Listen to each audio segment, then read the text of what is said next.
love hearing S4 talk so candidly about all the changes that he's been through, that he has been through with his team.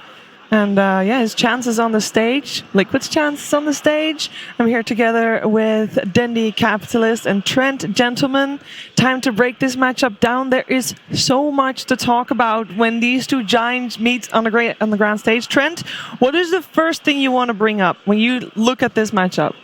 I guess I'd probably start with how the group stage started and where these two teams were and everyone's kind of ranking at that point. And if you talked about this matchup back then, maybe it wasn't as exciting because you're like, are they even in form right now? What's going on? But of course, TI starts, it gets rolling, those memories come back.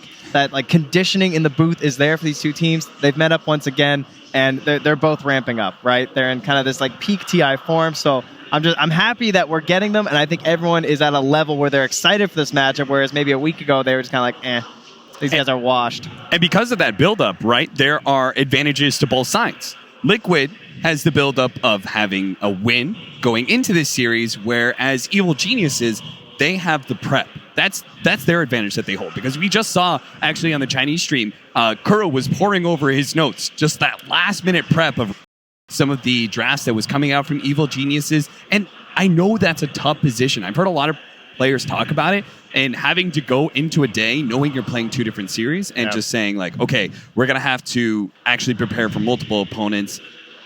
How to be able to break that down? Dania, I'm sure you have some experience in that regard and just being able to talk about preparing for opponents like that. I think it's super hard. You waste so much energy, you waste so much stamina on the first series, when you need to relax and regain the energy and be ready to prepare for another game. It's super hard. Even if you try to prepare for both of the opponents before, you spend some time, obviously we did so, it's super hard to adapt and be ready for this series. In previous TI, these two teams also met in the lower bracket. They met one round later, but it was Evil Geniuses that knocked out Team Liquid. And with all the results that we have seen repeating itself, I don't know. Do you get worried when you're EG, when you're Liquid in this case? I mean, I certainly would be. The fact that we have so many repeat matchups, including that OG versus LGD. OG are peaking just at the right time. Again this year, it just seems like everything is deja vu. And Liquid, I'm sure, thinking about the fact and what's going to be different this year, is Weeha going to be the difference maker for Liquid this time in the matchup against Evil Geniuses? I mean, he's definitely different. There's no doubt about that, right? He does not play a whole lot like Matu. Doesn't wear the shorts, so those aren't there either.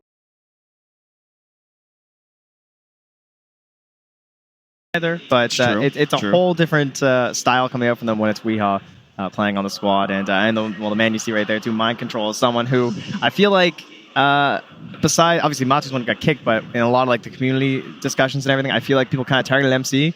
But I do think that comes back to this idea of the offlane still a very hard role to really pop off in right now. But MC, he said he's feeling it. He got on this main stage. It came back. You can see right there. He's enthused. I mean, he's jumping ready. Up and down in his chair. He can't believe it. He's saying so much to his team and inspiring them. Yeah, zoom in on that. He's super focused. That is a focus face if I've ever seen. Oh, okay. We'll go with focus. I like that. Thank you, Mike. I have my focus face is really sad. I would imagine that is something like that. In a week, I think. Man, Denny's right. The stamina is gone. Passed out in the drafting, except MC really was just about to.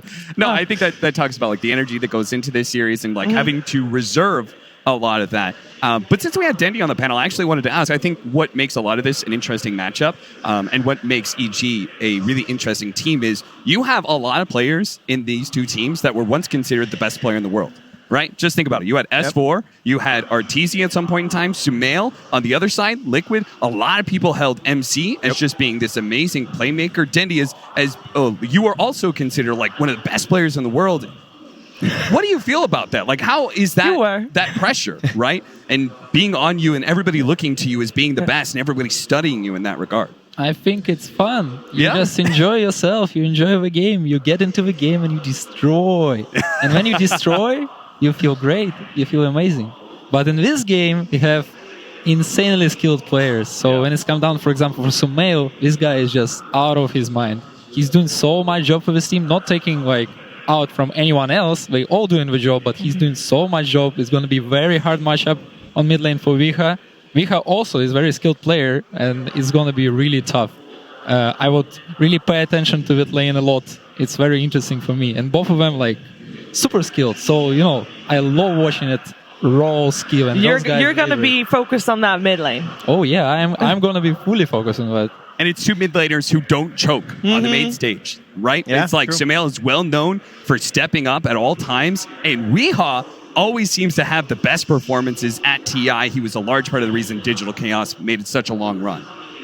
Yeah, it's going to be an amazing game. These players also have a lot of history with each other.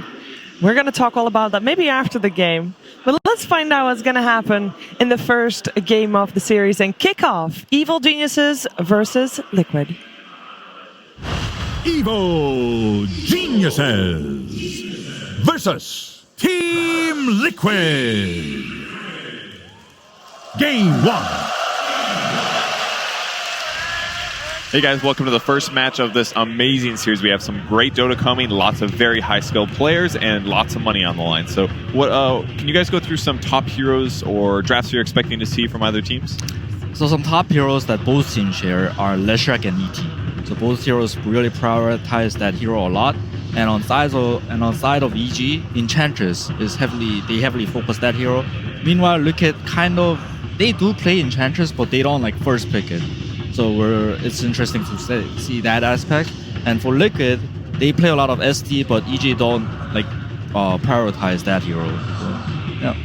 I'm wondering if we're going to see some changes, right? As we saw the secret drafts coming out, and we're seeing a lot of teams now just like opening up with Tiny because of what OG's been able to demonstrate with the hero and how dominant it's been because of how people are just abusing Tree Volley and how strong it really is. I'm wondering if maybe we see some priority shift. We see the Void, that Tiny start being picked up first too by Secret, just prioritizing just having these two. Just it seems like things are going to start changing as we get toward the later stages of TI.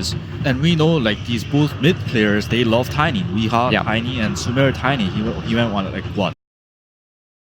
30 kills last TI? Yep. Yeah. It was like 30. It was one. He like broke the records. So. I think, something like that. It was a crazy game. It does get banned out in the first phase, though. I also banned another hero that Liquid's been using maybe the most in the last couple series. OG obviously has been also getting first phase banned against it, but Liquid, the only team running is the support right now, which is weird to say, but that's the reality. I wonder if Chen also comes back in, right? Because EG, they don't really play Chen, but Liquid does, right?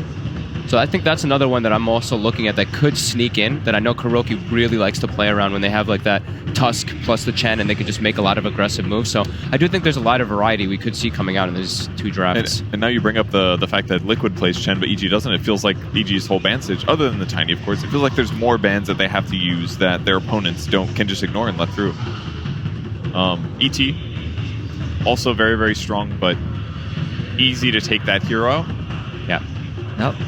The decision now, right? There's the Chen. I kind of had a feeling that they would take it out because you don't want to get like just, I don't want to call it cheese anymore at this point, right? But it's just this super dominant hero that can somehow just take over games, and if you're not prepared for it, you could just straight up lose. And I had Chen as one of my most banned heroes actually because I thought this was just going to take over from a lot of teams because it can just change the way the Dota is played entirely. So right now, unless they have like a complete new strategy from both teams, I think both teams are looking at SD and Leshrac. Yeah, I agree.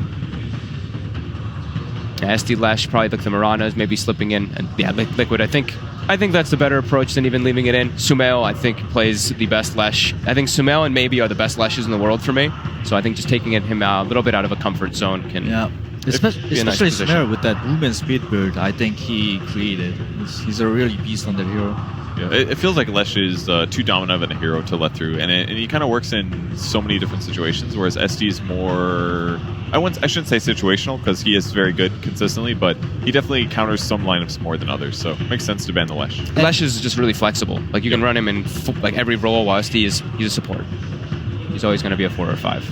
So that's their first pick. Very good laning hero, very strong defensive abilities, which counters some of the strong teamfight things like Faceless Void that we've been seeing heavily.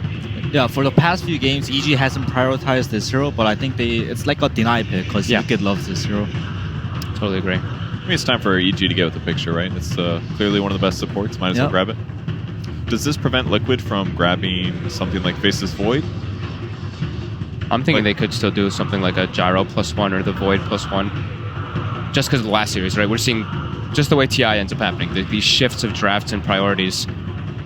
because you don't want to be left behind by the meta, right? Like if you don't stay up to date with what the best heroes are and abuse them in the strongest ways, boom, you're out of TI. So maybe more pressure to grab them. They could also look at the Mirana, or they could look maybe to give the Mirana and go for a combo breaker themselves and maybe get a Tide Hunter early on, because I've seen a lot of teams doing that when the SD is left in the pool. Even though SD's kind of good versus it with the Soul Catcher chunking him down, it does prevent you from doing that. They will take that Mirana away. It's a classic dual lane combo, Mirana over. Yep. Pretty effective as offlane hero, also functions as a support if needed, and helps to amplify your carry later on as well. Yeah, very strong dual lane. Lots of laning power, lots of kill power throughout the game, but I'm kind of worried because SD is a very good combo breaker, so he might be able to save that single target, whatever the Liquid go on. Yeah, I feel like it's rare to see Shadow Demon on the opposite side of the Mirana, because it does seem like the obvious counter, but I mean, if Liquid doesn't take the Mirana, EG takes it, and then they'll turn around and do an easy setup. So in some ways, Liquid kind of forced to grab the Mirana. Not that it's bad. Yeah, so Liquid has to follow the picks up by like picking heroes that can go on multiple targets at once, because SD is just going to save the one target that Liquid is going to go on. I actually really like this pick. I was going to suggest that if they don't actually take the Kunkka here, they're going to have to ban it in the 4th and 5th. So this, I feel like, is not only really good that works with the Shadow Demon, but it also takes it away from Liquid being able to set up. As we've seen, like the ODs and the Kunkkas, I think every time that Mirana is opened up, we see OD and Kunkka banned out because it's just so easy to set up those and just ruin the opposing mid laner's game. So the Kunkka does taken out. I imagine they're still going to ban the OD. And TA maybe. And the TA, yeah. Does Kunkka picking this early leave you at a disadvantage in any way? Because normally we don't really see it that often in first phase, at least not since the group stage. I think it's a hero that can still be flexible, because I do think that this hero can be played in an offlane role, can be played not great in a support role, but there's possibilities. When you're first pick, you kind of want to pick your mid hero early too, because you have the second ban phase to protect that mid ban, and you're not going to last pick your mid anyways. It's going to get countered, so you just want to pick it early. Some hero that can like go even at the very least, which I think Kunkka can do, and you want to like use the second pick phase to counter the side lanes. I like that. Why is this Fen ban good there? Oh, I meant Febby's point. Oh, okay. Yeah, Febby. Good point. Yes. There's the TA ban you guys said. This is Sven. It's one of like RTZ's 3 most played carry heroes. RTZ loves Naga, Sven, Lifestealer. There was one more I forgot. Yeah. Whenever they ban these Svens and these cleaving heroes, it always is going to be like setting up in the back of your mind. It's like, Weeha, Meepo, Weeha, something like one of these heroes that can kind of cheese. We'll say cheese, but these heroes that can just run rampant if you don't have some type of hero counter in the game. What about something like Wraith King? Wraith King didn't get banned here. Was a big ban last game. I love that hero, but I don't see like I haven't seen EG play it. I mean, it's not a hard hero, I guess, but they ban out the Weeha Timbersaw, so they're trying to secure that Kunkka to have a good lane. That's an interesting one. Does that mean they want something like the Terrorblade for RTZ? They can. There's a lot of single target from Liquid side, so TV does look good, especially paired with the SD. That's what I'm thinking as well, because otherwise, like the Timber Cell ban is a little bit strange to me. So I am thinking that they're looking for one for that hero, at least for RTZ. Feels like for once when we get to second phase of bans, they don't have all of these like hard counters. So they're picking hard counters to the heroes they're planning to pick, rather than covering their existing heroes for once. Yeah, cool. Absolutely. The scary side of picking more single target heroes for Liquid is EG. They don't play it a lot, but I've seen an occasional brood coming out of smears. You have to be aware of that too, because I know S4 can play Kunkka. That is also, that's very, very true. We saw teams doing that a lot in the group stages, right? They would open up with the Kunkka, and then it's like, oh god, the fear of the brood. Yeah, it could come. Ogre Mirana is very strong, but you got to remember, there's not a lot of team fight, so it's a single target. So. Yeah. Alchemist ban. Huh. Another cool thing about the Kunkka in the first phase, very good against Mirana as well. Yes. Very easy to catch her. Guarantee kills. Tide is the pick for Liquid though. Combo breaker versus Shadow Demon. I think we've seen a lot of teams doing that, like we were mentioning earlier on. And in the lore, right, for Slacks versus the I'm just kidding. That's like lore 101. That's like way too simple for him. He doesn't care about that stuff. He needs the deep stuff that no one knows. That's actually a very good point. EG might be thinking of picking illusion heroes such as Naga TV just to like split them up, because Liquid's split push game is not that great, and catch too, like Yeah. Sure, you have Ogre, Mirana, but there's a SD disruption, and it's gonna be very hard to catch because you can't push out waves properly against illusions. With the Tide pick as well, probably means Ogre as a support, most likely. Don't think the Tide support is super effective myself. Is there anything they can exploit there against that? I mean, obviously Ogre's very tanky, but... No, I mean, Ogre support's super solid. I think the Tidehunter is, I mean, also a like incredibly good hero as we've seen throughout this. And I think, like Febby was saying, they have a lot of single target on Liquid. I think the Tidehunter was just like covering their bases to have that team fight. So that looks like it's crit. I mean, Lina. It's probably crit Lina. Yeah. You think so? Mm-hmm. I think that's also still relatively flexible, but I think that's more than likely what we will be seeing. Well, what tells you that? I mean, Sumail played Lina yesterday, for example. I know he really likes the hero, and it's just strong like dual laner. If you are like laned with anybody, you're just able to put a lot of pressure. He's just a big fan of it, and it can match up like the Ogre, very strong laner. Lina can sit back very far away, and you can actually get that harassment onto him. Yep, that's another hero to set up stunts with, either X or disruption. Yeah. Right now, we don't see a safe lane carry hero from Liquid, so I think EG wanted to save the S4's hero, the position 3 heroes, because he wants to counter the whatever they pick next, because it's gonna most likely gonna be a carry. So I think that's why they picked the S4 crit Lina. It's like kind of an all-rounder, fits into like most of the situations, can lane well with a lot of the off lanes. More team fight coming in for Liquid, picking up that Void now. I feel like Void's been the trending carry hero of the main stage so far. It's not in every game, but it is in a lot of the games, it feels like. So Omni is pretty good here. What else is good? Maybe Underlord? Underlord? What's a S4 hero? What about Hugna? I think they need a frontline tanky hero who can get team fight items, that's true. especially with Lina and SD. So Omni, Pillord. Interesting how they also, I think that could also be like, not 100%, but could be a taking pick from EG, right? Taking the Void. I know I'm looking more so along like the RTZ heroes, but we've seen a lot of teams when they pick Tidehunter, the other team picks either Enigma or Void to counter him because you can't be able to dispel those. So maybe a slight amount there, even though I don't know if EG was even going to be going for that hero. I mean, Liquid's lineup looks really scary now, I must say. Everyone's super tanky. They've got Chronosphere into arrows. They've got lots of different ways to stun into arrows. I like it because saves, there's a lot of like saves and team fights from EG. Liquid, yes, they do have team fight too, but there's no save. So if they can get on top of Void somehow, then it's gonna be very hard to save it. They're gonna need like the counter initiation from the Tidehunter for the most part, if that is the case. So they're actually gonna go for the Lifestealer here early on. It's protected against the Mirana arrow. That's one thing. Yeah, you have your Rage always to be able to protect yourself. It's not always the safest against getting Chronosphered, but with SD behind him, it should be alright. Yeah, I'm not too sure. Picking that Lifestealer into the Void. I mean, if anybody knows a good Lifestealer game, it should be RTG, right? So it's very true. Yeah.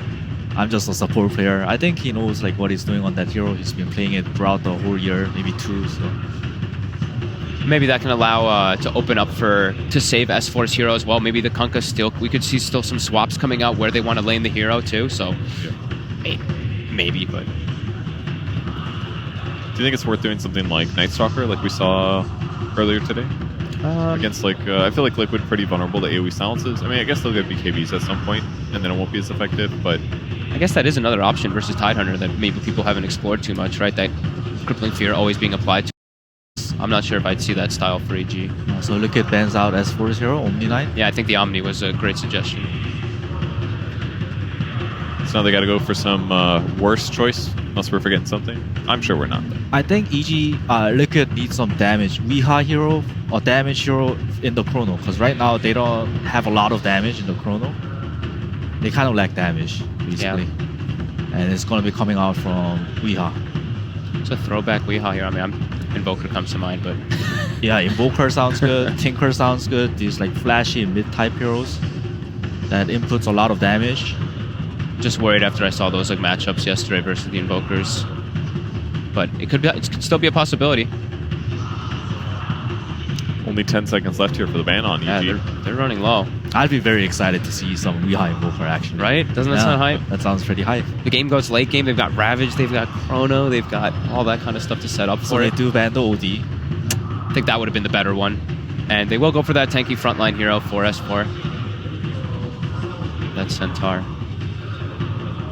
Should be able to have a good lane as well, too. He's just versus like a Void and an Ogre. He's going to get back up from the Lina. So now they have a lot of stun, a lot of chain ways to lock down heroes. In particular, that Void, like you were mentioning, there's no save really for him. Liquid has counter initiation, but this could be lots of combo stuns to kill him. Liquid really lacks damage right now, I think. Yeah. The Kunkka's Boot Drum, the Centaur's Axe, if he gets to that stage, SD can save. There's not a lot of damage in the Chrono. What else is sticking out for Weehaw? I mean, I'm still thinking like he might just play like a Wind Ranger or something, but I'm thinking Voker, because they need damage. They need things to throw into that Chronosphere as well. And it's going to be the Tinker. Oh, good call, Tinker. Femi. Thank you. Yeah, can't pick a Wind Ranger against SD, that's for sure. Interesting on the Tinker, though. It's won 100% of the 100% games, I think, so far. How many times has it been picked? I think 3 or 4. Okay. Actually. Yeah, it hasn't. Yeah, it's been picked quite some time, but not a lot. Well, some interesting picks so far, but right before we get into the match, we're going to hear the last word with Nahas.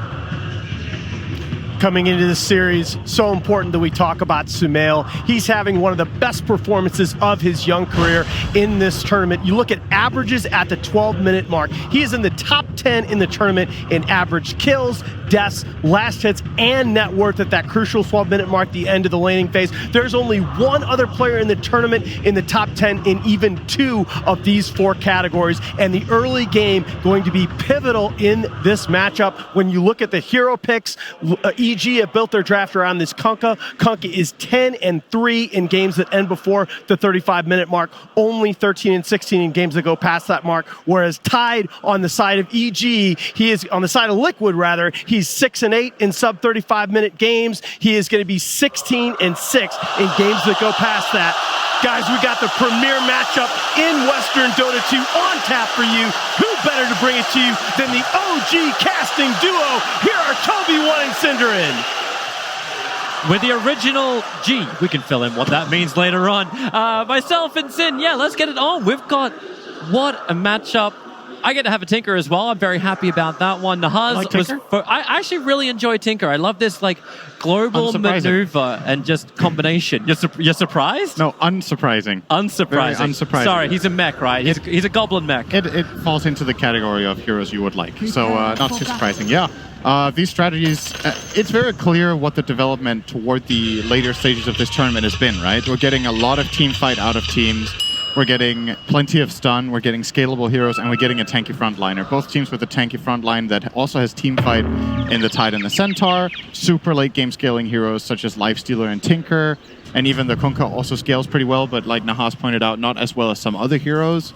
So yeah, I think it's fair to say that there's a lot of similarities in the approach to the game from these teams, but there are some pretty clear differences in the longevity of the picks, if you could call it that, in the game, like how long they stay relevant for. I think this is a pretty incredible Tinker game if Weehaw gets off to a good start. They have very limited catch. The only real way they have of finding Tinker is a Tinker Ward into X-Mark, or maybe a Lens Lina Stun or a Centaur Dagger, but there's none of those like classic flat-out give vision heroes like Zeus or Spectre. But you have other ways around that we can itemize, right? Like you can look to the yields, look towards the blink, and just get the right timing to avoid the pullback. How does the lane actually work? Because like Nahas was focusing very heavily on Sumail being one of the greatest players, and he definitely has been performing very well throughout this TI. How does the matchup actually work between Kunkka as well as Tinker? Getting Wii off to a good start or getting Sumail off to a good start? Arrow bottom. Nice sidestep from Crit. That was hot, yeah. I don't have too much experience with this matchup, actually. I feel like it should be relatively even, maybe slightly Tinker favored, and that's all that Tinker wants. I mean, of course, it's great if you can stomp your lane, right? But most mid heroes in the current meta don't really get destroyed anymore. We don't see these extremely one-sided mid matchups, at least we haven't lately. But what Tinker wants is he wants to get levels, he wants to get a decent amount of farm, and then he's going to go in semi-jungle anyway with March of the Machines. So we'll see who gets to stack for him. I don't know if people can actually pick that up with the microphone, but this crowd actually started to go, oh, because Sumail got the block and kept the creep wave on the slight high ground for the very beginning. They're watching this mid very, very closely too. Bottom lane, a lot of trouble for S4, trying to retreat. Kuro, Miracle, and GH all together under the tower. S4 cannot tank through this. Miracle will spill the first blood, getting Liquid off to a good start. In the meantime, Crit was pulling the wave, so S4 probably could have maybe avoided this death, playing a little bit safer. but he will rejoin the lane. Top lane 1-on-2 for Tidehunter against the Shadow Demon as well as Lifestealer.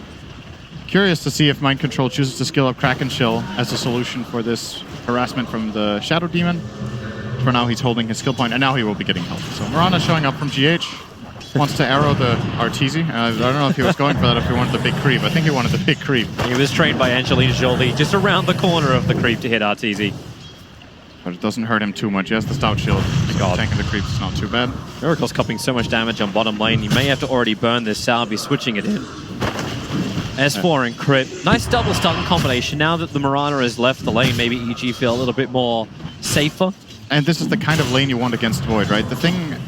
You want one of two things, actually. They might stun combo him again. Centaur's not level 2 yet, never mind. So you want one of two things against Void. Either you want consistent harassment over time so that he can't time walk it. Like a great example that's easy to understand is like Venomancer, right? Like you just keep hitting the guy over time. He can't really time walk it because it's non-stop damage. The other one is having serious bursts where you... If you have him down to 2/3, you can kill him off in one go before he gets the time walk off. That's what Centaur Lina can do. They have so much damage between the two of them when they have retaliate stacks. And Crit's probably going to force a time walk here. Every stun he connects in a couple of attacks is like 150, 200 damage, and Miracle will want to time walk that. And that means he's exposed for a bit. Or Kuro is. This could be a kill. And with the Hoof Stomp, the damage is high. Kuro, 60 HP, had a couple of stick charges. Gets him back underneath the tier 1 tower, and Miracle good to dodge that Light Strike array, but as you said, that harass damage, chip down is working. Miracle, very low on life, and Crit wants to go for more, looking for a second Light Strike array, consuming the Mango. Thankfully, Crit is not taking any damage from the tower, it's just the creep wave that's allowing him to do that dive. He is playing really aggressively. This is exactly how you play this lane as Lina. It's a hero I've been playing a lot myself lately. I love it as a position 4, and this is exactly what makes the hero so good. There are very few heroes in this game that feel like they can out-harass Ogre from the 4 position, but Lina can do it when she hits level 2. You keep throwing Light Strike arrays, it's a low cooldown, 7 seconds on all levels, and then you can just keep attacking with the Fiery Soul, and even the fat Ogre has to yield. And with Ogre yielding, it means that Faceless Void's actually getting very little CS. He's 8 for 2. Compare that to the Lifestealer. In the safe lane, Arteezy got 20 for 2. And then the mid lane, Sumail, CS-wise, well ahead. 22 for 5 versus 12 for 2. And now he's even looking for the stack. Sumail's going to steal it. He takes so much of this. Weehaw put 2 points up in the march, and she said he wants to move back into the jungle and farm up, but Sumail's watching it. He knows. Okay, I can't tell you if this is the expected outcome, but let's remember Liquid had last pick. So they specifically picked this Tinker into Kunkka. If he gets doubled up on CS, he's either getting flat out outplayed or they pick him a really bad matchup. And it's not just in the CS too, like you think, okay, it's a couple of neutrals that's amplifying the score up a little bit more, and it sort of is, but it's still about 600 net worth, the difference between them. Mind Control trying to outrun the top, he'll be fine, he's a tank, he's got 8 stick charges thanks to all the Shadow Poison that Fly's been throwing out. And this still looks like, overall, the gold advantage is there for EG. We're coming up to around the 5-minute mark, where the runes will start to spawn up and we'll start to see the priorities from these teams. But at the moment, EG still hold the top 2 net worths. Yep. The only real sacrifice is Fly. What runes can you fight for, though? The Shadow Demon is going to probably skill Disruption against Mind Control top to get both runes and bottom runes. Maybe you can get one, but I don't think they'll get both of them. Mind Control's even taking the creep wave with him. All right, never mind.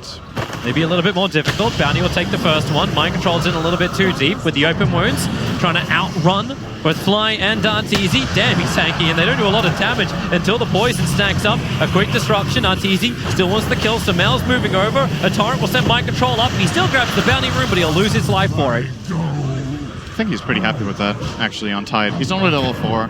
He gets the rune. Shadow Demon uses all of his resources. And he didn't really lose too many creeps top. Arteezy was also leaving to join for the kill, so it's a pretty even trade overall. So GH and Kuro want to have a crack at Crit, but the Dire Observable from EG just sees way too much. So they buff up Miracle with the Bloodlust. Crit playing the trees perfectly. That's what the Dire Observable doesn't see, however. It only sees the trees to the side. Miracle needs to be careful here. He's actually in range of dying now. Crit's positioning so good. It's like Miracle was just trying to beat down S4 to open up the opportunity for Kuro and GH, and how? He just dies straight out. He basically just fed S4 a lot of retaliate stacks and didn't account for the potential Lina in the trees. Very nicely played there by Crit to hide around there. Miracle was trying to get as much out of that as possible, but was not seeing that Lina coming. And now Lina might even be getting more. There's a connection down from Shadow Demon. This is a dead Ogre. And catch him out right on top of the Shrine to work with Fly. And, well, Shrine is out. Arrow flies forward. A quick movement forward from Crit. Dodges it from GH. He'll jump in for the Starfall. And there is a lot of life on Ogre. Crit's now very low. GH able to work with him at the same time. You're able to find your own kill. Tinker underneath the tower. Juking out Weeha. He's moving left and right around the tower. Sumail, he just wants...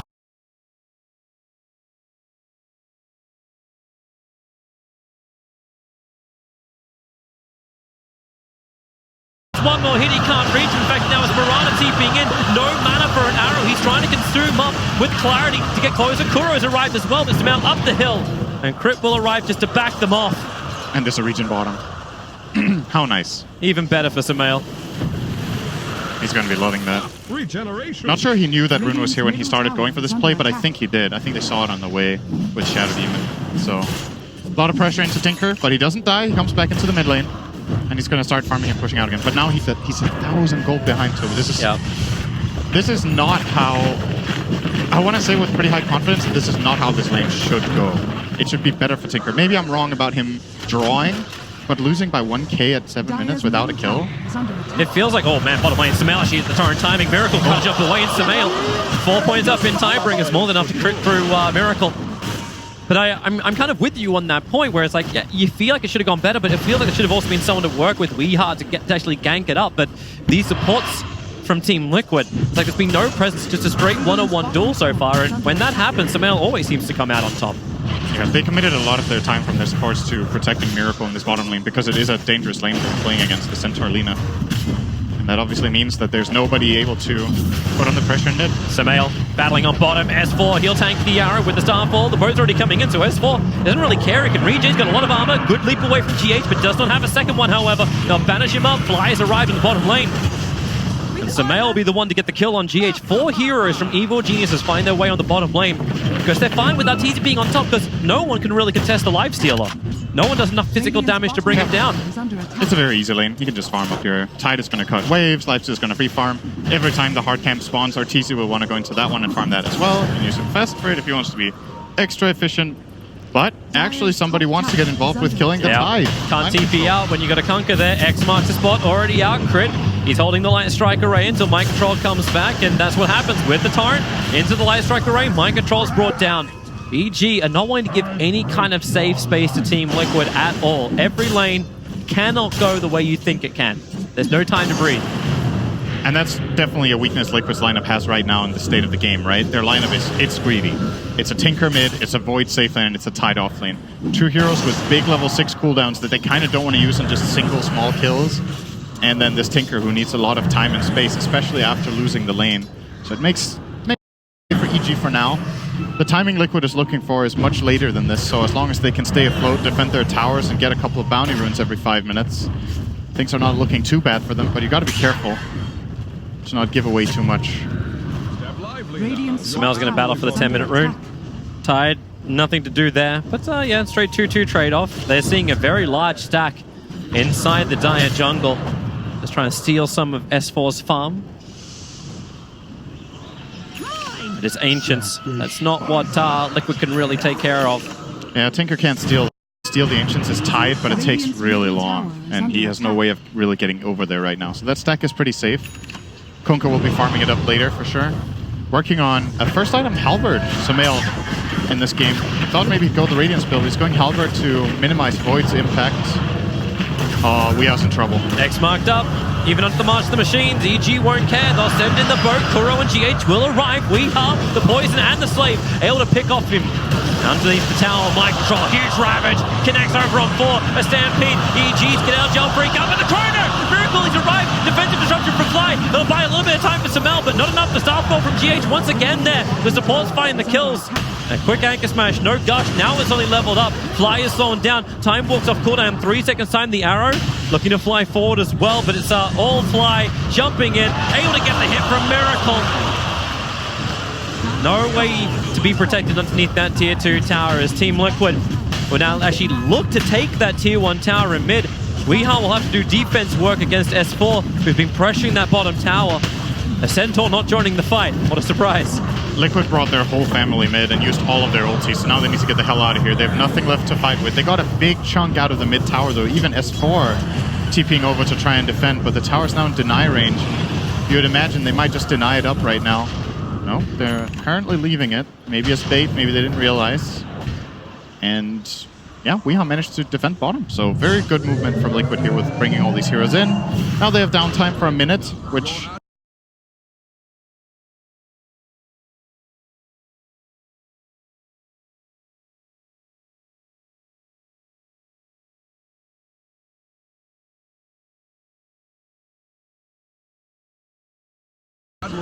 I think EG is going to use to at least get the bottom tower, maybe get some good damage on the mid, invade the jungle, try to get aggressive wards out so they can punish the Tinker while he's farming. But for now, it's all safe for Liquid. Weeha's farm's going to become a little bit easier for them. Oh, nice Torrent, X-Mark, Light Strike Array, and no follow-up. Still underneath the tier 1 tower. But the BTs are completed for Tinker 12 minutes into the game. Doesn't have a Soul Ring, at least has the bottle to work with. So it's not the most efficient Tinker just yet, but at least it's a global Tinker. He'll have the Soul Ring really soon. Sitting on level 11. It's the same level as Sumail. After losing the lane, he has caught up from that fight in mid where Sumail ended up dying. And the only thing different is the net worth. If he had a whole bunch of stacks, then this would be chased up a lot faster, but Sumail's almost playing like Weeha's playing an Alchemist. Always invading the jungle, making sure there's no stacks available, and they're checking both the southern as well as northern Radiant jungles. Oh, he's going to be farming up some nice stacks here too now. All of the stuff that EG prepared over here is just ready for Sumail to take. He's going to start cleaving the Ancients. Maybe he'll stack this camp. I think he mistimed it a little bit. That's all right. And I don't know about this Halberd build. I'm not sure if it's the right approach to this game. It's good against Void early on, with the disarm inside the Chronosphere and the evasion. Obviously, a lot of stats for Kunkka. Getting strength is really nice. But you're taking this over a Radiance build, right? So I guess they want Arteezy to get Radiance for sure, and Kunkka feels like this is the second best item build he can go in this game. Could have thought about maybe taking an Armlet approach that would build into the classic Kunkka build with Armlet crits. The Halberd is also stable. See how effective it can be. We'll watch the fight closely. And we'll see where he also wants to go next. S4 is just doing his work to finish up. Well, he's got Bracer and Blink queued up, but the money's so close he may actually get that Blink dagger by 15 minutes. We need a little extra cover fire on the bottom lane as Weeha's pushing it back with the March of the Machines. And it's really going to be the name of the game, this Tinker, right? Like you wanna place wards that can find Tinker. Killing this hero is really impactful in the game, because he's such a nuisance all the time pushing out your lane, so you have to kind of mind game him, make him feel safe in an area that he's not safe in, have some high ground wards that catch him off guard, and then your reward for killing him will be getting a tower. Because something that Liquid don't have too much of just yet is damage. Their lineup doesn't hit that hard. That's meant to come from the Void, right? Like he's your primary damage dealer? Eventually he will do a lot of damage, right? But Void is one of those carries that, he has Bloodlust, it definitely helps, but he doesn't deal these ridiculous amounts of damage until he gets multiple items. It's not like he has the combination we saw earlier today, like this Faceless Void and Tree. Like the never-ending volley into Chronosphere gave all the damage they required. Yep. Tinker can kind of work that way against non-BKB heroes, but again, he needs items. And that's okay for Liquid so far. Like the game plan is progressing, maybe slightly worse than they had planned, but there's definitely still in an okay position. I think both teams, if they saw the state of the game right now, they would feel like it's relatively even. I think EG are ahead on gold for sure, but it's 49 to 51%. Oh, that is really even. Yeah. Actually. You're getting the right feeling, Sind. And looks like Team Liquid want to try and add some pressure up on top. We've had mind control with a couple of great Ravagers already, especially that one in mid lane. Now Sumail's building in Farmlet. Okay. So he wanted the Halberd first, just for the immediate value against the Void. No, he's going for the damage. So he gets Armlet as well as Halberd because you're getting the Radiance over on the Life Stealer. Yeah, that was the exact thing, right? I was thinking maybe they could do it the other way around. But I guess they want to make Arteezy just as much of a carry as possible. They could have... Infest him up. Off stomp forward. Arteezy, who actually is moving up towards the top lane as Mind Control and S4 battling. The rest of EG is there, but it's Arteezy who's not there. He's the one inside the jungle, but they'll still catch out Mind Control. He'll end up just tanking it for the team. TP is not available. It got cancelled. Try and battle it out in the tree line. But eventually dropping down. Because it was Sumail who got the kill as well. I mean, Kunkka. Did you hear the way Tide yelled it? That's how you pronounce it. You're welcome. Kunkka. Kunkka. Yeah, I'm sorry. It's also Visage, right? A little bit of trivia, of course. Kunkka is a hero named after one of the biggest artists of Dota in the old Dota in Warcraft 3. One of the original artists that did a lot of the loading screens. Kunkka has also made art and item sets designs in Dota 2, actually. That's the guy the hero is named after. You are a mountain of knowledge, but let's start the team fight, right? Crit, caught over on the side. Rocket's going to connect, giving Weeha the kill. Now the battle from range begins. The Chrono, it just caught Arteezy on the edge. The boat's coming in, so it's a defensive disruption. A quick push away as Miracle finds himself disarmed. A lot of big abilities burnt out by EG. What are they going to get in return? Kuro looks to be here for the 4-star, trying to get them a little bit further down. So the illusions will be cleaned off. Bit surprised to see Arteezy rotating for this. You usually don't see Lifestealer do kind of anything outside of farming until Radiance. A little bit reminiscent of yesterday where he tried to maybe get involved a little too early on his anti-mage in the game against OG in Game 3. And probably better off just farming up this full Radiance and then thinking about joining his team for the moves. And Armlet completed. Now it's Team Liquid who wants to assault the EG jungle. Mind Control is just doing a little bit of a walkabout. They know all the lanes will push in anyway. That's what just happens with the Tinker. They want to find up on top. S4 is itching with Hoof Stomp Blink. GH gonna find him. Hoof Stomp actually just goes to clean up the wave instead. Liquid undone. They can bring the Tinker back. Mind Control, as well as Kuro has arrived. They don't have Chrono though. It's hard times to fight when you don't have Chrono and the enemy. Oh. Miracle. Oh, he just used his time walk as well. Try and dilate them up, and maybe if the stun chains can be perfect, EG, they will claim the kill on Miracle. And S4 jumping himself forward up the hill, and then in range of Kuro's Watercast stun and the arrow, combining with the Ravage. They'll layer it, but the damage is still there. Flying Sumail being interrupted by that Ravage, and under the Moonlight Shadow, Liquid want to keep moving forward. Crit able to look for the stun, but he can't keep hitting the target because he can't see it. Meanwhile, Weeha gives the cover of the March to the Machines. Arteezy once again rotating to try and be part of this fight, but there's nothing he can do. Yeah, the fight is already over when he arrived, so this is a bit more efficiency lost. It could be farming up that little bit faster. It's not the end of the world, but when this happens a couple of times in a row, you're starting to reach the point where maybe you could have had a 1 minute earlier Radiance, and that could perhaps lose your team fight at some point. So you gotta keep up that efficiency. It's something a lot of the commentators have been giving a player like Hector a lot of praise for from Infamous, who are now knocked out in 7th, 8th position after they lost to Secret earlier today. Hector has been extremely efficient at farming the map. And Arteezy has generally been considered like the pinnacle of farming patterns. Like he has been extremely good at being super efficient around the map, but in the later stages of this tournament, I feel like his efficiency has dropped just a tiny little bit compared to what we usually see. Wants to get involved, wants to play that team game, but yeah, now the Radiance is up. Now I would like to see him join some more. Yeah.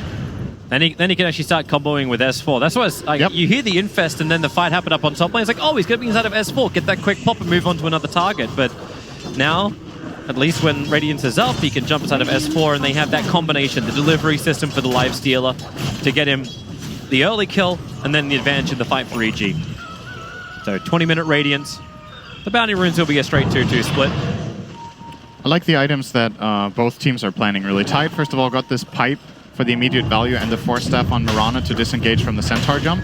And EG are planning on getting Greaves on Lina currently with a pipe on the Centaur. So they get all these auras up so that they hit a strong mid-game timing where they can win team fights.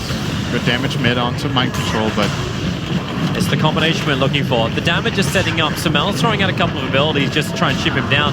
There's no Ravage for 20 seconds. Weeha is going to complete the TP out. S4's he's covered under Invis. So no smoke break.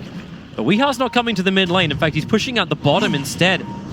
And underneath the Radiant Observer and Sentry, now Team Liquid will Moonlight Shadow. They were hoping to kill off Crit. And this gank that EG has set up faces forward. He jumps over S4. He only had half a second. Miracle! He turns around. The Hookstone won't connect. That wasn't going to matter anyway. He was in Moonlight. Yep. They couldn't have killed him. So, okay. Well. And Miracle saw him for a half second. The Sentry Ward on the low ground, I believe, actually just showed S4. That's why Miracle took 2 steps backwards.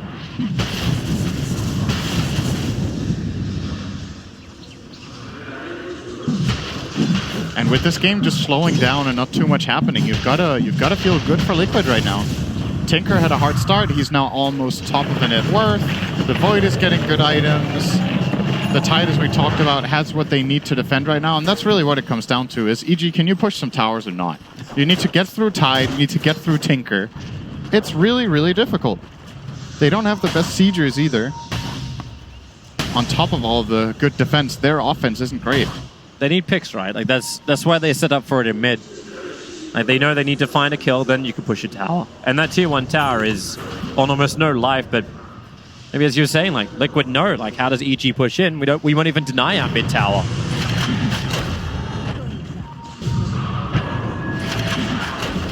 Crit got arrow, but he's a long way away. No follow up on that. They're not interested in it. So back to farming we go, push out the waves. Tinker's gonna farm some jungle with... That's kind of the extra benefit Tinker has. When he's done a good job pushing out the lanes, he will expect the enemy team to go and defend their lanes, and that's when he can get an extra jungle camp or 2 in for that added efficiency. It's been a really good recovery for him. Still about, actually only like 500, 600 gold. Behind Arteezy, 1,000 behind, behind Sumail. New items have arrived. Miracle's got his BKB, still amping up more of his damage. And what are you really getting in return? The armor's about to be completed up for Arteezy. There's a BKB build coming in for Sumail. The pipe is fully done on S4. He's going into the heart of Tarask. You've got 2 armlets. You want to fight now then. Like these are relative tempo items. It's not like they completely fall off, but you usually when you hit that armlet, you hit a spike in your relative power to the enemy team. Kunkka hasn't really had his be too useful. Now that they have 2, you really want to get involved in something. But it's just tough. Like pushing towers is really hard. Invading the enemy safe area in the jungle is hard. So you need to get through either a Tide or just an Ogre breaking your smoke and dying. Moonlight Shadow is a problem. Just feels like we've just got a truce. It's like, okay, everyone, things are really difficult to try and find into this. So what are we going to do? All right, let's just build up, like farm our items. But the cannons are already there. Like, I think I saw, there's a mech flying out. So Crit's managed to find himself up a mech on this support Lina. The blink has arrived for mind control. So the initiation can come in from one side, but then there's always the counter. The health to kick back, the immunity or resistance. There's Tinker Wards up, so EG can see when Tinker wants to make his jump. There's no disable items right yet from Weeha. Be it Scythe, be it Yules, be it whatever. Miracle, is he going to fall into the Tinker Trap here? Oh, they already backed off. They placed the Tinker Ward, but don't stay. So. And the Moonlight Shadow from Liquid is here for the 25-minute Bounty Rune setup. And they know the ward is there too. They're pinging it out with the Sentry. Is this EG going to go to Smoke? They do have one over on Fly underneath their shrine, so S4 will come in. Smoke well out of vision of Team Liquid. Everyone from Team Liquid is here. BKB now also arrived on Sumail. Yeah, this really does feel like go time. The Observer Ward's nearby, mind control. They're actually playing do-si-do around the Maypole and maybe Liquid. Well, here he is, Miracle. Does he get the Chrono up? No, they get the Hostile first. In with the torrent. Miracle instantly dead. He can buy back and fight on top of the shrine, but Kuro, he's the next target. They've got enough damage to get through him. One after the other. EG finding Team Liquid players. Mind control becomes the next one. Gets his feet wet with the torrent. Light Strike Array will also hold him, and X-Mark will bring him back. Mind control for all that tankiness. EG show they have the damage output required. They'll get 3 kills and 2 bounties. Not finding GH, it looks like. Playing in the trees in the bottom. But can they get some meaningful tower damage? S4, he's gonna have 13 retaliate stacks after being hit a couple of times, so I think this tower is going to go down. And that's a very well executed aggressive move from EG here.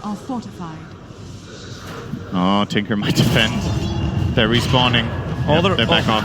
you get all those retaliate stacks, and then it's like, oh, like I get hit by laser, or well, how do I actually keep pushing into this lane? Mark's Machines takes out my wave. So we go back to the status quo, back to the item farm up. GH, it looks like the supports have to become the medics. He's going for a full Greaves build on this Mirana. Crit's doing exactly the same thing. Yeah, he's pretty farmed on Lina. He's having a good game. Almost has the same net worth as the enemy Tide Hunter. Only 700 behind him. Do you actually like him going in for this kind of like medic style build as opposed to having this over on Centaur? I think Centaur doesn't really want to go Greaves with the Phase Boot's first item, right? So he gets the pipe and he'll get something else. He's looking at a heart right now. I think Aghanims is really good this game against Void and Tinker. Keep heroes alive in the Chronosphere, get that extra damage mitigation.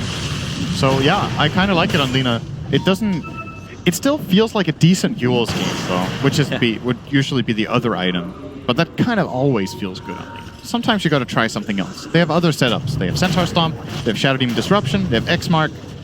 So he doesn't need to set himself up for success as much as you would do in many other leagues. It feels nice that he could open up the space for S4 to be more dynamic with his item build-up. Like, I can be the frontliner, right? Yep. That doesn't have to be RTZ being focused down by whatever Team Liquid want to build into. But they don't really have items that counter him directly just yet. Even Tinker. Weeha's building for a BKB. A Tinker with no disable outside of the laser. Yep. He does have decent mana pool because of the Kaya, so you generally don't see BKB built this early because Tinker often needs more mana regen or more mana items in general to be efficient and have a lot of spells in the fight, but the Kaya as well as the Lens give him quite a lot of mana, so he can go for that BKB and try to fight. We'll see if he ends up regretting that or not, because it is an early BKB, and it does slow down his item progression for sure. So you imagine they want to fight once he gets it. And as far as tanking his item of choice against Tinker, when this heart comes out, he has so much magical EHP with the pipe and what will probably be around 3,500 hit points when he finishes the heart. This could be quick. Great scout by Fly. Throws out the Shadow Poison. There's a double damage on Miracle. They've already taken 1/3 of the life off the Tide Hunter. Miracle, he jumps up. He finds Crit. Already going for the quick bashes. And he actually calls Sumail right on the edge of the Chronosphere. The bow will buy some space. They'll bash up. One for man! It's full! It's a 3-man hook stomp into the back line. Liquid is still trying to fight within the Moonlight Shadow. The Rabbit creating space from Mind Control. The Miracle is losing life so quickly. Sumail and Arteezy just focus him down. They'll turn their attention towards Mind Control as he will also fall. They lose S4 in the backline's evil geniuses, but Crit, he's ready to fight again. He's going to find Ogre, or Ogre's going to find him, however you look at it. And once again, the stun is just off the mark, but the banishment will be there from Fly. GH will fall. Kuro will go down to the one-man standing as Weeha pushing out the side lanes. But the damage to Roshan was done, so EG, RT is going to head straight into the pit. And I don't think Liquid can defend this. The only buyback they have is the Mirana, 30 seconds on her. The first respawning hero will be Void with 15 seconds to go, but has no Chronosphere and has no BKB, so isn't really a threat at all. It's like, do you want Weeha anywhere near this too? And that Chronosphere, it's just not good enough. Like, getting one Lina in the enemy jungle who can just buy back and even gets her death delayed by the ghost ship, that doesn't cut it. You need something bigger than that. You know your Tide can't do anything to the BKBs. Once this BKB is popped on the Kunkka, once the Rage is popped on the Lifestealer, Mind Control's just running in circles in the fight and has nobody to ravage, nobody to go on.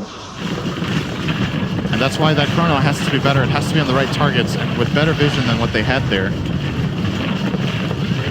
Just felt like he was going to get a little bit more of EG. But now EG had the Aegis Immortal and Assault Cuirass as well, both on the same hero, the Lifestealer.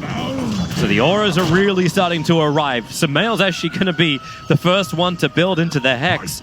This will be over on the Kunkka. I like that a lot. Getting this utility. He has a lot of damage in his teammates. This is not the kind of game where Kunkka needs those big cleaves just yet. Lifestealer has a lot of damage. Lina, Centaur, quick rage. Actually moves back in to farm the wave and then dodges the arrow. Why not? He already raged. How fast can you spam Wii?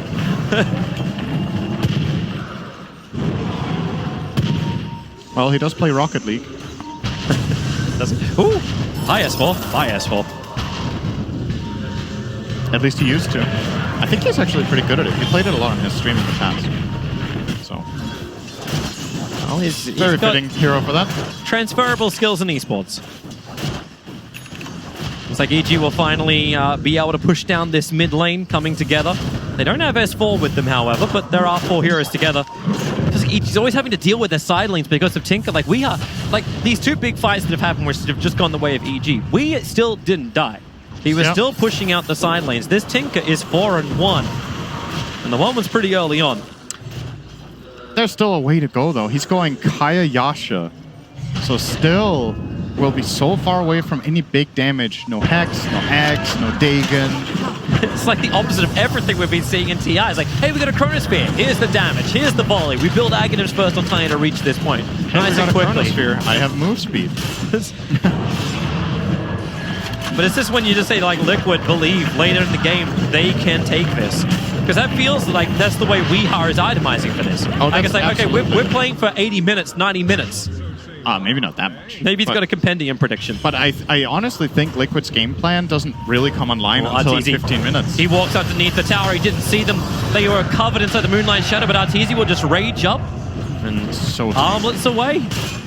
Cole? He has 46 armor with armlet activated. Or something like that. It was a high number.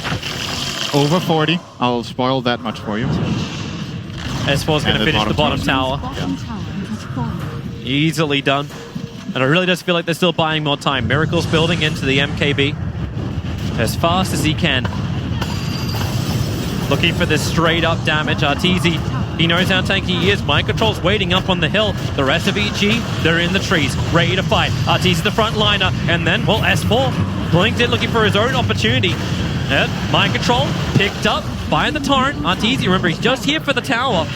They don't want to fight underneath the March of the Machines. EG want to fight on their terms. They got the 2 towers they wanted. They have good vision placed out.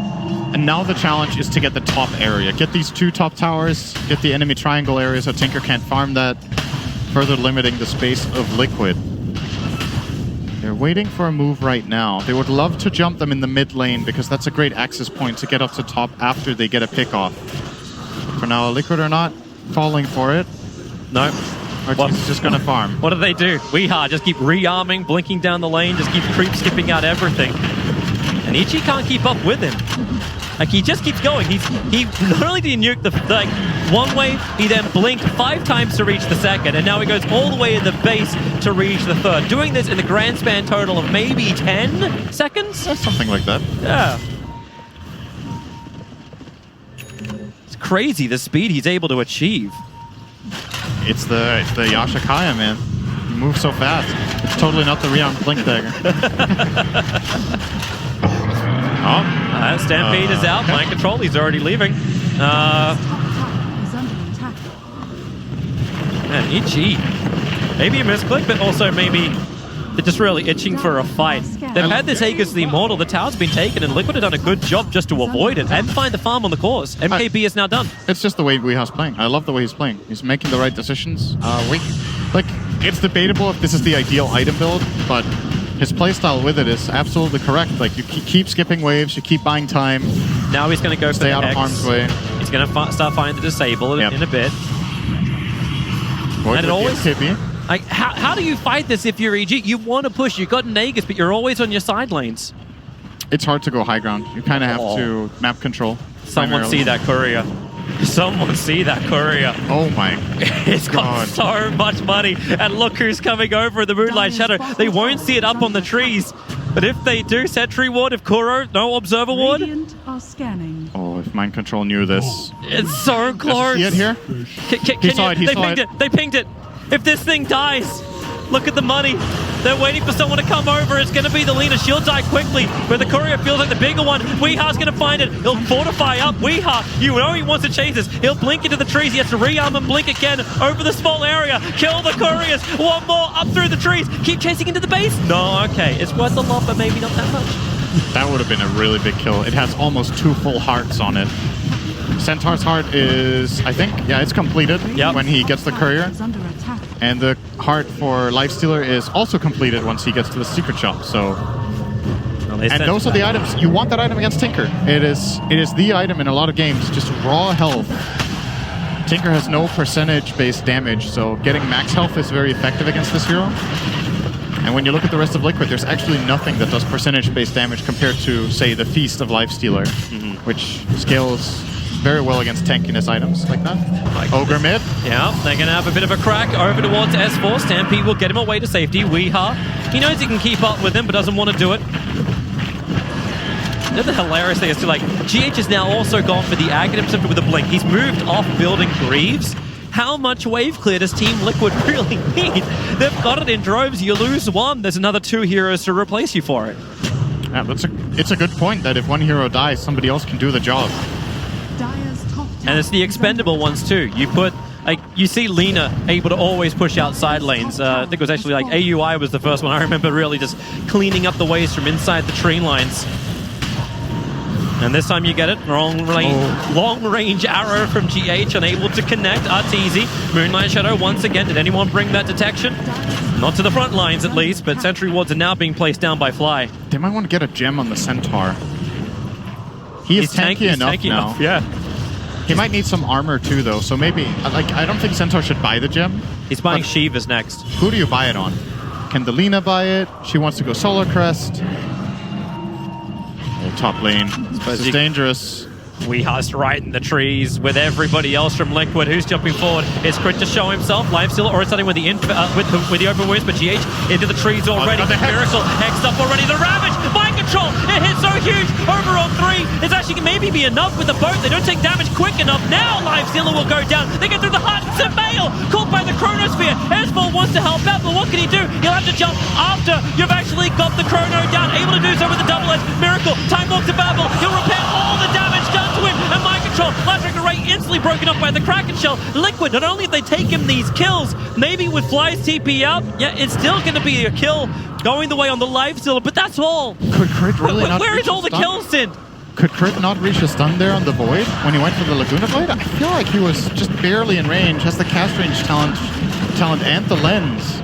And if he connects his stun first before that Laguna, that is an absolutely easy trade-off for 1-for-1. But yeah, Liquid get away with it. Big Ravage from Mind Control. Let's have a look at this again.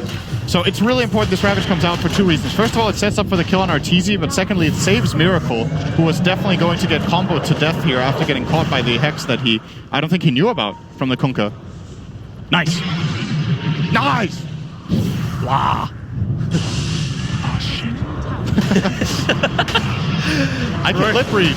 Roshan. Even when they don't move their lips. Roshan time.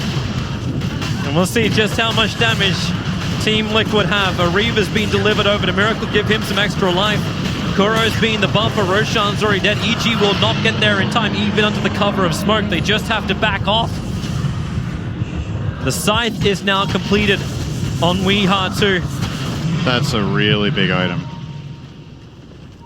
The big disable to stop those EG cores. The advantage has all gone away, but now S4! Hookstops into the backlines. Remember, there's no Ravage available. The arrow finds it straight, soaked up by the rage. They just want to get one kill to begin with. Mind Control might be the easiest one, but they'll start with Kuro. 4-staff down, still under the Sentry Ward. He's going to walk out of range of the detection, and Mind Control can blink. Nothing was there to stop it. And with the March of the Machines, EG have to walk through the army. They only get the Ogre. Mind Control was piped, so his dagger wasn't getting cancelled by the Radiance of Lifestealer. And he manages to get out with a good 4-step save coming in. It's a good move from EG to try to take this fight because they know Ravage is on cooldown, but they are not satisfied with only getting an Ogre there. They definitely wanted to find a core. They want to fight again, but Ravage is off cooldown in 5 seconds' time. Chrono is available. S4's moving forward. And just arrowing around looking for the 40-minute bounty runes. You know Tinker can claim the bottom ones. Finally, the gem has been purchased. It was done by Fly. Miracle, time walks away. S4, blink, horse stomps forward. GH got one quick of a link, but Crit, you'll get the follow-up stun. Having the range available. Miracle will TP out in the tree lines. Now EG, with a little bit of momentum, can look to take out these top lane towers. Even though Mind Control is being a bit of a nuisance. He's cleaning up the creep wave behind it. This tier 2 that S4 is pushing right now is not a given right now. That is not a guaranteed tower take if Liquid smoke up in time. They could try to go for it. It looks like they're not interested in doing that. Oh, they don't have a smoke available. Kuro's coming up to get the vision advantage. Observer Sentry down, they can see a lot. Miracle. 2 players underneath the tower. There's your first hex going out over on S4. Miracle. He's looking for the back lines. 3 of them inside the trees. Miracle found them. Arteezy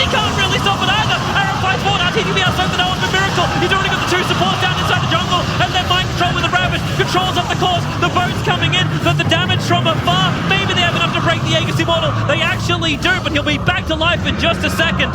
Same with a buyback from Kuro, and here comes Miracle. Body block him up and time blocked up Arteezy. They tried to stampede themselves away, but it won't happen. Weeha just keeps moving forward. Arteezy's rage will wear off in a second. The Hex is there over on S4. He infests them up. The stuns on the side, they can't help. S4 stunned up with a long range arrow from GH. They just keep going one to the next. Arteezy, he'll have to try and turn and fight. He's 1v5 before. Can he do it again? Samal wants to help him out. Arteezy, is he big? Is he bad? Or is he dead? Miracle wants him around the trees, looking for a time look with the gush. The armor will go down, open wounds. The torrent creates some space, but nowhere near enough. The buyback's there from S4, but now it's Conker. We keep the chase going. This began at the Radiant base, and it may end at the Dire. S4 jumps into the backlines. He's able to get at least the pick off over on GH. The Miracle still keeps going ham. S4 X up fly, can't get the disruption off, so now he'll go down. He'll get it offensively, but that means he's dead to the world. Miracle jumps in. They're looking for the other. Guys, you forgot something. Hello? Fly's going towards the trees.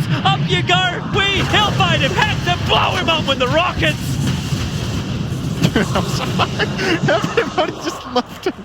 They knew he couldn't get back out. He TP'd in, so they were on the hunt. It just looks funny. Awesome fight from Liquid. That is just the chrono. That is all on the amazing chrono from Miracle, getting them that 3-man chrono in the start, 2 kills. They keep chasing down with their man advantage. And EG, a little bit too patient maybe with their buybacks. The heroes that are arriving to help the others out always arrive right after the hero they're trying to save has died.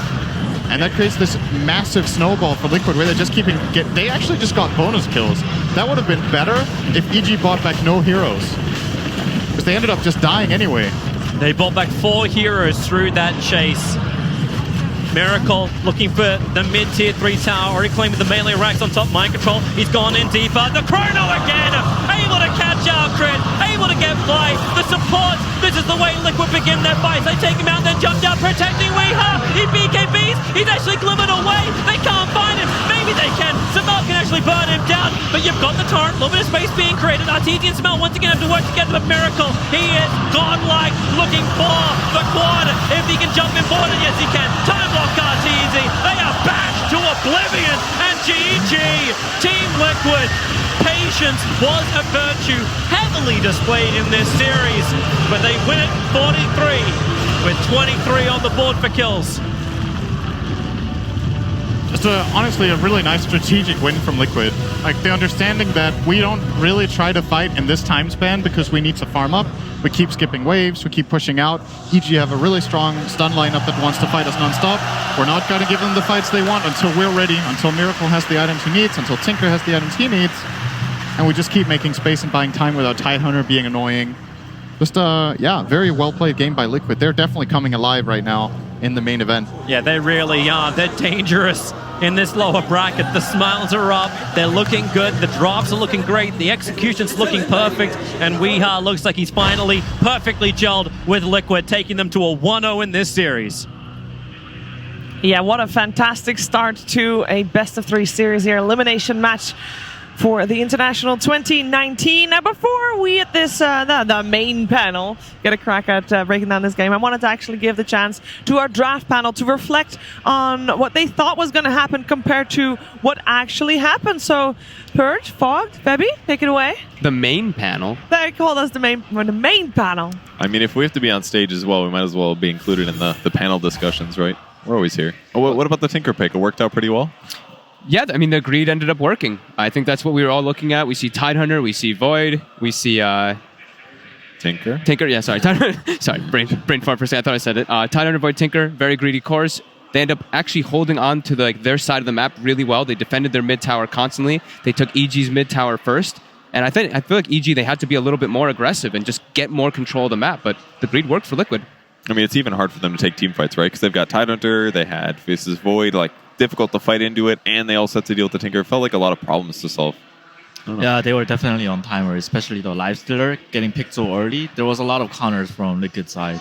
If they didn't take a huge lead before 20 minutes, then they were in trouble because they were gonna get outscared from the Void Chrono. There's Tinker flying all over the place. There's not good lockdowns. I think there was a fight middle lane at around 10 minutes or so, and they couldn't take down a mid tower due to an amazing arrow flying and hitting the Kunkka. I think that was pretty big. Yeah, it was a pretty good performance by Sumail and the rest on EG, but ultimately didn't work out in the end. So that's going to be the end of game 1. The end of game 1, indeed. Thank you so much, guys. Really like that insight. Dendy, I also want to talk to you a little bit because you said before the game started, I'm going to focus on this mid matchup. And this mid matchup was Tinker versus Kunkka. And I know Tinker won in the end, but it didn't start out looking that way. Oh, yeah. Sumail totally demolished this lane. And I'm not sure if it's supposed to go that way. And there is a lot of credit to Sumail. But Viha, he stayed calm. He farmed up his items. He knew everything is okay. He defended the towers. The problem with EG, like guys said, there is no tower damage and there is low team fight. So it's really hard. I mean, Nikes can hit towers whatsoever, but when there is Void and Tidehunter who will just go on you, there is Marshal of Machines with going. So it's super hard for them to push towers, and when the game go late, Tinker and Void are just gonna crash everything. So even though Sumail had such a perfect style, by the way, I want to point out that EG probably one of the strongest team on laning phase out here. They have like the best stats at minute 10 net worth wise, and they're showing it again and again and again. And even here, they won the lanes pretty much, but they just couldn't use that lead with their heroes. The heroes didn't allow them to. Because you have this Kunkka who, his role after that is basically, I want to go across the map and set up pickoffs, right, for my team. We want to start killing these guys off and trying to pressure objectives after that. Weehaw, he knows his role in the Tinker is, I'm just going to delay this game. I'm going to keep things going. And even if the laning stage didn't go that well for him, he knew his role and he did execute that. And Tinker's just one of those heroes that you get to this point where if there's not these, kind of niche, I guess, counterpicks, like if you don't have the Nyx Assassin, the Storm Spirit, maybe the Clockwork, something like that, it is so hard to catch that slippery guy. I mean, we've had patches where there are just months of I hate Tinker.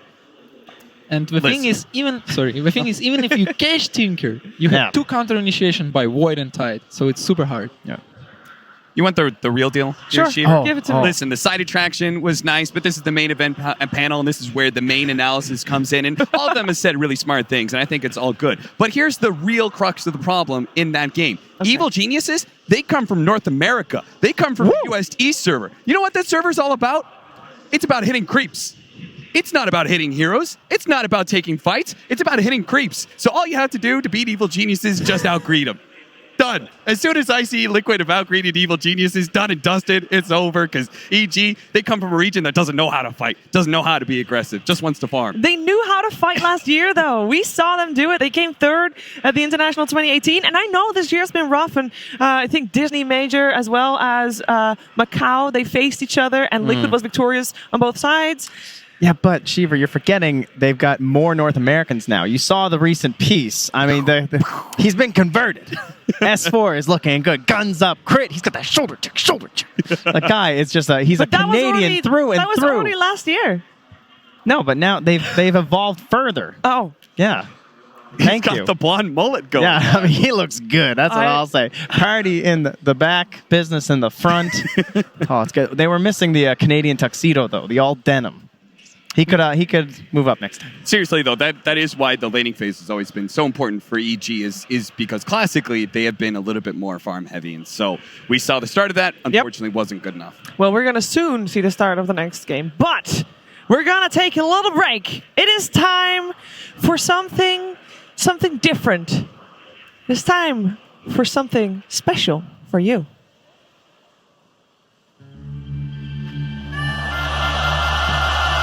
Don't let this pretty scene fool you.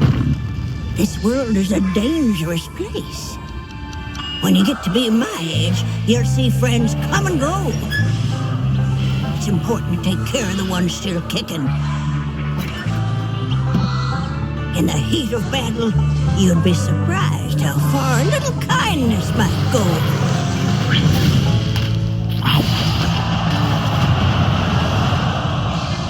Everyone deserves kindness.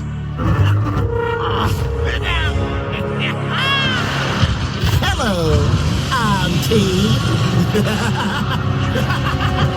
This all you brought? Yes.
support hero, and I'm gonna try to play it as support. Feed people cookies, blow people up, and it has a mount that blows fireballs. Sorry, Shiver, it's a solo mid hero. No, you guys are both wrong. It is clearly an offlaner. It's matched up against Timbersaw. It's an offlaner, obviously. Well, no, if you're matched up against Timbersaw's on the off lane, so you're on the safe lane, so you're supporting. 1v1 Shiva, we got this. I know. Don't worry. This is a support hero, Casey 100%. and Slacks. I know you're out there, and I know you're excited. First of Cookies, all, explosions. Oh my gosh. First of all, as a lover of Timbersaw, I'm incredibly excited. Second of all, I know that for a lot of people watching the US stream, you can't get as much of the arena excitement, but the whole crowd went absolutely nuts when they saw that. Who wouldn't go nuts for that, dude? The Lord, she was giving out cookies. Grandma giving out cookies and killing people sounds like my grandma. Sounds like you. It just sounds like you. No, I'm not an old keen woman. There's a lot of lore in there, guys. I'm excited. This crowd was going absolutely wild. I cannot wait to play Lizard Woman. Can I just say to the panel, he is sick and losing his voice, and he still insists on talking at full Slacks volume, even though we keep telling him to just take it down. There's a new hero, Casey. It's a lizard grandma. It's amazing. Screw the voice. Back to you. Oh, hey, there we are. Wouldn't have it any other way. Believe me, Casey, you probably haven't had as much experience with Slacks as us, but for years we've been trying to tell him to stop being so Slacks. Inside voice. But he doesn't have one of those. Thank you. Sorry. Thank you, Casey and Slacks. I love the reaction. I can't wait. Fall is very soon. Dude, that was adorable, beauty. Careful promises there, Shiva. I mean, that's just a couple months away. This looks pretty soon. This does look pretty sick. I wonder if they were just backstage. You see that announcement. Are you going to keep your head cool in the game and focus on the next game? Are you already prepping strats for Snapfire? I hope not. I think by focusing on the game sounds like a good idea. Oh, those detectives, the lore detectives, they were looking through those response lines. I know a lot of stuff about food in here, guys. Yeah, they were already a lot of... That was not an audio. I just want to be clear, that was not a sound bite. That was... I'll leave it a mystery as to who did it. There were already a lot of lines discovered. It's like, why is Willow talking about food that you should have eaten? And then it's like, food hero? But I'm confused, though, because she threw a cookie. Mm-hmm. It buffed up the Invoker. We're going to talk about the match soon. Threw a cookie, buffed the Invoker. Uh-huh. Are you okay? And her big dragon. Just ignore that at the bottom. This is a Snapfire. We'll be there in a second. She threw a cookie, buffed Invoker. Yeah. Right. She rocket someone. That's maybe probably just her auto attack. Yeah.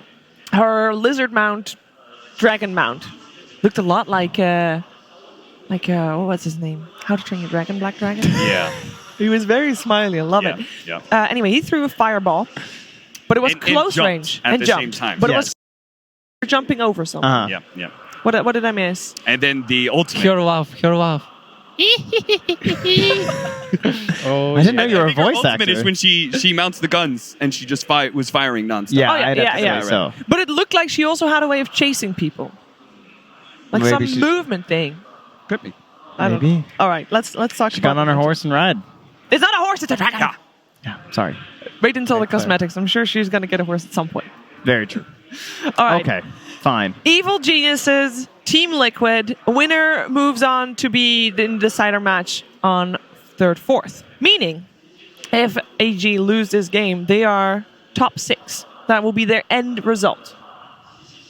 That's not where they want to be. They also don't want to be in the next match. They want to be in that grand finals and they want to win. How are they going to achieve that?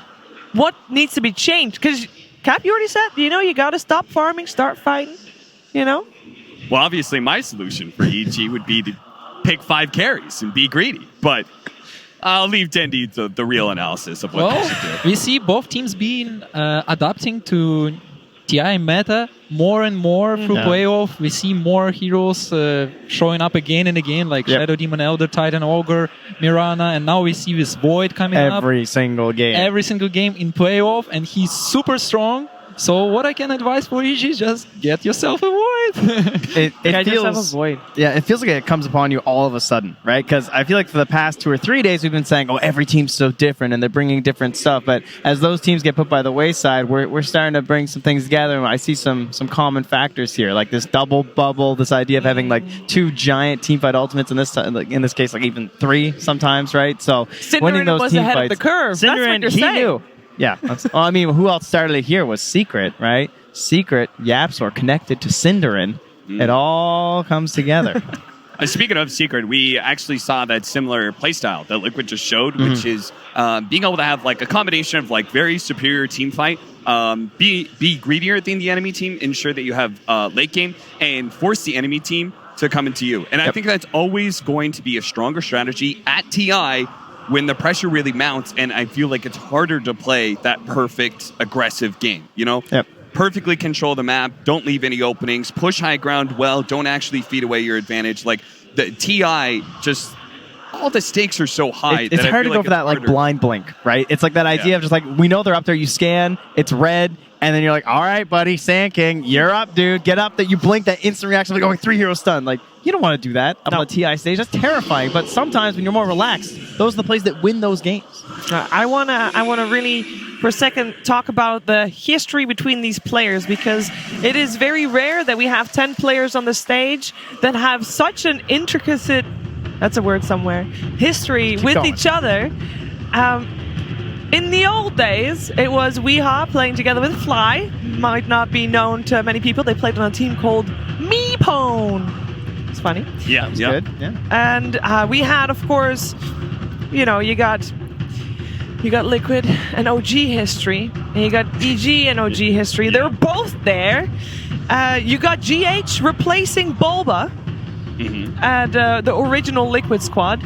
You got Bulba playing for Team Liquid for 2 TIs in a row, actually doing the famous Liquid is doing it. That was Bulba playing on Liquid. You got Bulba playing together with the people when he was on Secret. There are so many people that have been on Secret in this matchup. There's so much history. Does that matter? Is that in their heads anywhere? I don't think they know each other really well, right? Yes. That is like true. as players, like their tendencies and just being able to know those sorts of things and what individuals want to be able to go for. I think that does mean a lot. But Cap, isn't it more important to know yourself? I think that's what they have to do. We Play your know own each game. other, and we want to beat each other asses. Boom. Setter. Well, they're gonna get a chance.